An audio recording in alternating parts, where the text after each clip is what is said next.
going to do a superficial first look on the GMC Canyon, or Chevy Colorado equivalent. Jack had the opportunity to go to San Diego to talk with the assistant chief engineer for the drivetrain of this car, talk about transmission tuning and the philosophy of this mid-sized truck platform. So we're going to cover the really detailed nitty-gritty engineering stuff in the Colorado video, but let's talk about the GMC Canyon. This has always been the tarted up Chevy. They've tried to make it more upscale or more luxury, but the main thing when you look at this truck from the outside, as you walk around it, look at the styling and everything, it still looks like a mid-sized truck. Yes, it is encroaching on a full-size or a half-ton truck in terms of size, like everything. It's getting bigger in the United States. It still looks and feels like a truck, not like the SUVs like the Santa Cruz and the Ridgelines turn unibody car SUV into a truck bed. This is still going to do all the things. Body on frame, it's going to tow and haul. They've made some serious improvements to drivetrain, so you have a lot of power and torque here to do the things that people really want. And while it does have a GMC badge, they did try to break up some of the trim levels where there is like a trades version, somebody that's going to buy one of these in fleet that is going to use it to deliver, use it as a real work vehicle. So they did strip out a lot there to lower the cost, so you have that. You go to the AT4 trim, which this is, and it's that mid-level, and it still has a lift kit, 9.6 inches ground clearance. It still has towing and hauling capacity. It still can do a little bit of off-road with some luxury features on the inside. And then you can go to the AT4X, which is their full-blown off-road vehicle, which Jack spent a lot of time doing in the Colorado, and essentially the same thing. When you go to the AT4X, you're getting multi-matic dampers. You're getting even a bigger lift kit, over 10 inches of ground clearance. It's going to tackle most things that 90% of the people are going to look for. You know, it gets to be so ridiculous, the capability of some of these trucks. If you're using it as a work vehicle, I can't imagine somebody's going to go blowing through some rock fields or whatever, but it could do that. So there's a trim really that's going to handle most of the things. Of course, when you get over the outside, you're going to look at the inside space. And again, like I said, they are really trying to improve this cabin compared to the previous generation. It doesn't feel like so much of a shitbox rental car. Even the materials on the doors, you wouldn't think it's a truck when you kind of, move your eyes across it. The center plane of the dashboard looks more luxury SUV than it does truck. But they haven't screwed this up, right? The big thing with usability is you don't want to be screwing with it. And despite it having really nice displays, every single control in here is physical. So all your HVAC has really clicky, good controls. All your auxiliary switches down here for start stop, and your like rear window is physical. Your dimmer switch is physical, and even the shifter, there's no rotary crap. You just throw it in a gear like traditionally and you're off on the road. And the steering wheels, no haptic, no touch screen crap, which is really good. The infotainment performs very well. This is Android Automotive, which is Google's OS, and as long as you understand privacy settings to turn off data transmission for stuff, it works quite well. I've never had a problem with pairing up the phone, and even if you don't opt for the Bose in here and you get the base audio system, it's not bad, honestly. It doesn't sound horrible like it used to, like you're in a tin can. Now, when you get over some of the usability, the seats are average, honestly. And of course, with your GMC, you're getting heated steering wheel, heated and cooled seats, and you even have a sunroof here, which a lot of people are gonna like. The seats are very flat. There's not a lot of bolstering in here. They're not hyper comfortable. And my big problem with the seating is I'm 5'9". When I have the seat in my normal position, I always feel like my arms are fully extended in here. The steering wheel does not telescope enough for me. And then when I have my seat in the normal position, it's really hard for passengers behind me to sit there. The knees are always in the back of the seat. Despite it having really good headroom, this is not the ideal place for rear passengers. And the seating configuration in the back is typical truck stuff. It's not the greatest, but it is usable. In terms of bed, you have a 400-watt power outlet that's going to handle most of tools and plugging things in, 3-prong there. Easy open tailgate so you don't break your pinkies, loading it full of fast food, and then you have a bed liner with some tie downs. It's really standard stuff, but everything seems to work really well in here. But I'm going to cover some of the drivetrain stuff and drivability on the road, so let's head out there now.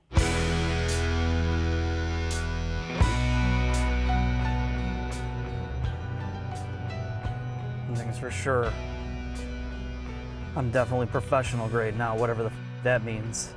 I'll tell you one thing, there's this big to-do about not having a V8 in trucks anymore, and I agree, I want a V8, but let's see how this 4-cylinder manages.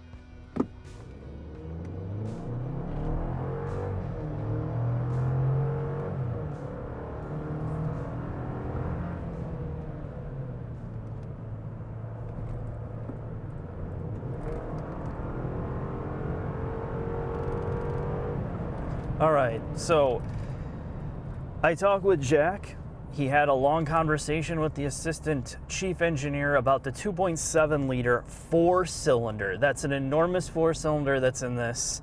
And one of the things that you're going to want to know is it a replacement for a V8? Well, yes and no. So what it manages to do is when they built this block from the ground up, they built the engine from the ground up to be a turbocharged application that can handle high levels of boost. Unlike many 4-cylinders of the past where they kind of like developed the architecture to do multiple things, this was developed to be in a truck application, which means you have an overbuilt design. And the way that they scale out the 2.7 liter for different applications is all calibration files. Same turbo, same oiling, same internal components. And what they've managed to do is make a much more smooth, fluid feeling engine that makes an enormous amount of torque down low, that reminiscent more of a diesel engine. So it has kind of like a V6 feel, but all of the kind of power that you need to do towing and hauling like a V8. Now, the only problem with using a 4-cylinder instead of a V8 is you have to design all the thermals around it. Where you put the turbo, where you don't put the turbo, how the oiling system works, how the cooling system works, how you maintain high levels of load. You now have direct injection. How do you deal with that? And how do you deal with not having carbon buildup and all of the detail work that goes into building a modern engine based on regulations and easier to maintain.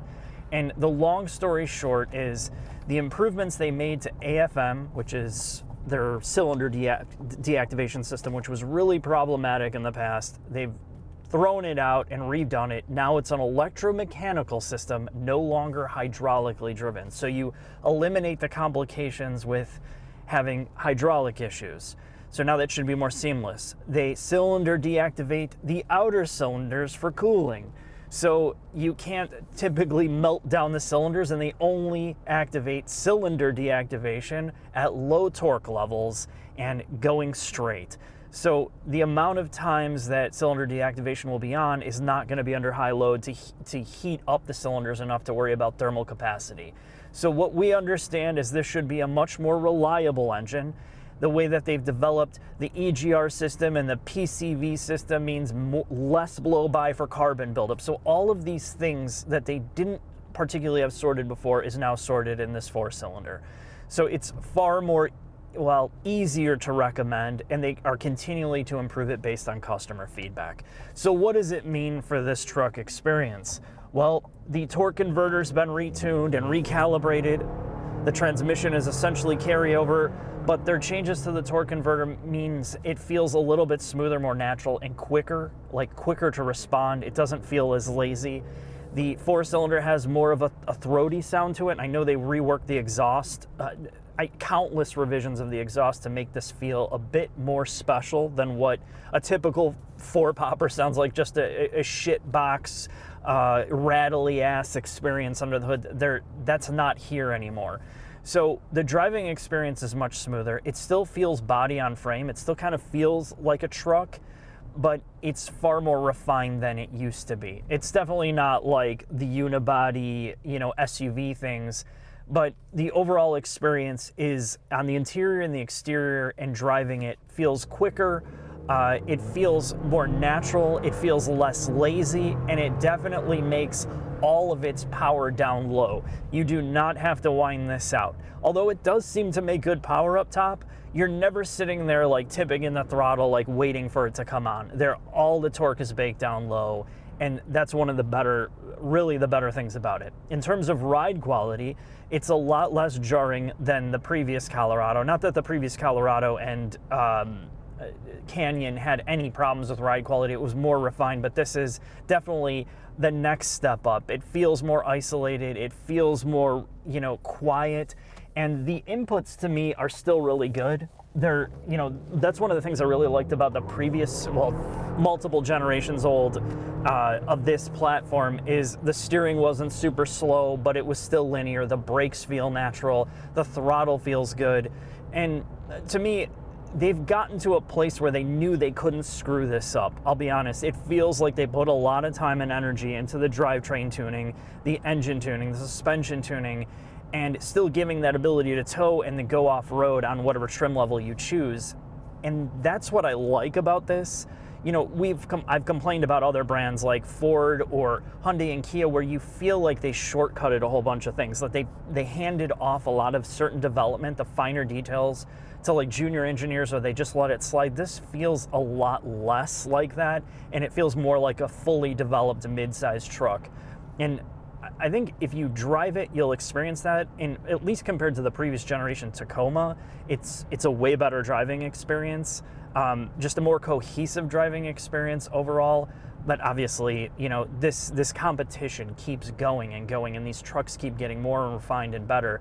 But as a whole, I guess the big question is, are you going to choose a mid-sized truck over a full-size equivalent when you look at the prices? Would you rather have this over a Silverado that's going to be bigger and potentially more capable, or an F-150 that you know is tried and true?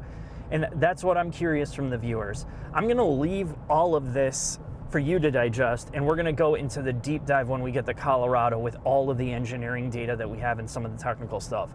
Thanks for watching. I'll see you next video.